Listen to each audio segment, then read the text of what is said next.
ஐயா, உமக்கு தொந்தரவு வேண்டாம்.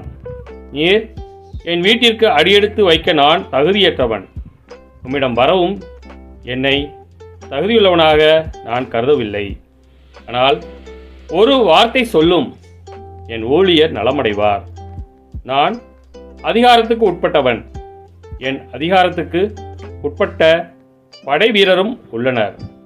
நான் ஒருவரிடம் செல்க என்றால் அவர் செல்கிறார்.